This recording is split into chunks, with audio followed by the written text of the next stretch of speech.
नमस्कार, आप देख रहे हैं डीपी की न्यूज। मैं हूं आपके साथ अदिति। पश्चिम बंगाल में चुनाव हो तो माहौल में हिंसक हमले होना अब जैसे आम बात हो गई है। हालिया मामला है बीजेपी अध्यक्ष जेपी नड्डा के बंगाल दौरे का। उनके बंगाल दौरे में काफिले पर हमला हुआ। इन हमले के पीछे टीएमसी कार्यकर्ताओं का होना बताया गया। ये पहली बार नहीं है जब दोनों पार्टियों के कार्यकर्ताओं के बीच झड़प हुई हो। इससे पहले भी बीजेपी युवा मोर्चा पर पथराव हुआ था और इस हमले में एक की जान भी गई थी। पश्चिम बंगाल की राजनीति अब सियासी न होकर जुबानी और हिंसक हमले का रूप लेती जा रही है। ऐसे माहौल में नेता अपनी मर्यादा भी भूलते जा रहे हैं। ये जंग जुबानी और हिंसक हो गई है।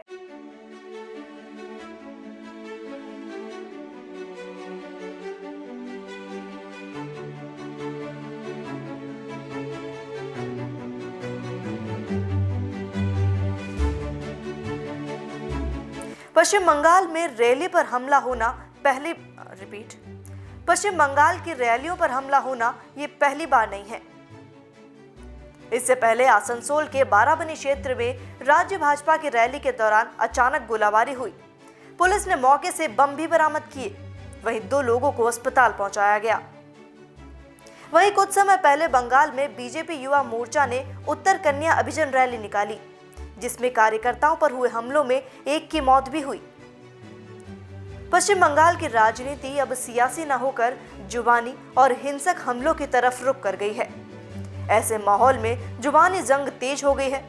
सियासी न होकर पार्टियां अब बदला लेने तक की स्थिति में पहुंच गई हैं। बंगाल बीजेपी में महासचिव पद नेता सायंतन बसु ने टीएमसी पर निशाना साधने के लिए फिल्म शोले के डायलॉग का सहारा लिया और कहा कि अगर एक मारोगे तो हम 4 मारेंगे। इनके अलावा बीजेपी के प्रमुख दिलीप घोष का एक पोस्टर भी सामने आया, जिसमें वो बदले की बात कर रहे हैं। बंगाल बीजेपी चीफ दिलीप घोष ने अपने फेसबुक पोस्ट में लिखा, बदला होबे बदलाव होबे, यानी हम बदलाव भी करेंगे और बदला भी लेंगे। ये नारा ममता बनर्जी के पुराने नारे से मिलता जुलता है, जिसमें उन्होंने बदला नहीं बदलाव की बात कही थी। दोनों ही पार्टियों का आरोप है कि उनके कार्यकर्ताओं को मौत की घाट उतारा जा रहा है। बीते दिन बीजेपी के अध्यक्ष जेपी नड्डा जब डायमंड हार्बर जा रहे थे तो उनके काफिले पर पत्थरों से हमला किया गया।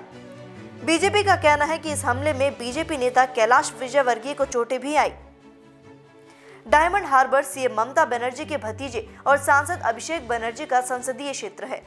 इसके बाद से ही बीजेपी की ओर से टीएमसी पर हमला तेज किया गया। गुरुवार को कार्यकर्ताओं को संबोधित करते हुए जेपी नड्डा ने टीएमसी पर सीधा हमला बोला। उन्होंने कहा कि आज मैं यहाँ आया हूँ तो रास्ते में जो दृश्य देखने को मिले वो इस बात को बताते हैं कि ममता बनर्जी के राज में बंगाल अराजकता और असहिष्णुता का पर्याय बन चुका है। आज मैं यहाँ पहुंचा हूँ तो माँ दुर्गा के आशीर्वाद से। जेपी नड्डा के इस बयान के बाद मुख्यमंत्री ममता बनर्जी की प्रतिक्रिया भी आई। भाषा की मर्यादा अब उन्होंने भी लांघी और भाजपा के दौरे को नौटंकी बताया।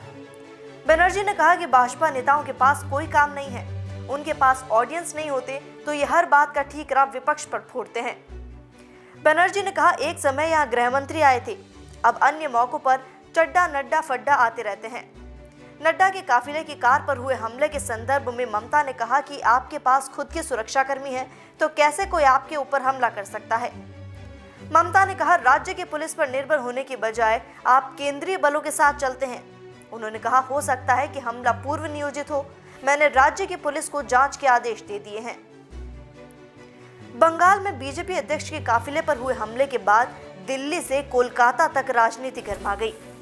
दिल्ली में टीएमसी नेता अभिषेक बनर्जी के आवास और बंग भवन के सामने प्रदर्शन हुआ। कुछ प्रदर्शनकारियों ने घर की दीवारों पर कालिख भी पोत दी और अब बयानबाजी का दौर लगातार जारी है।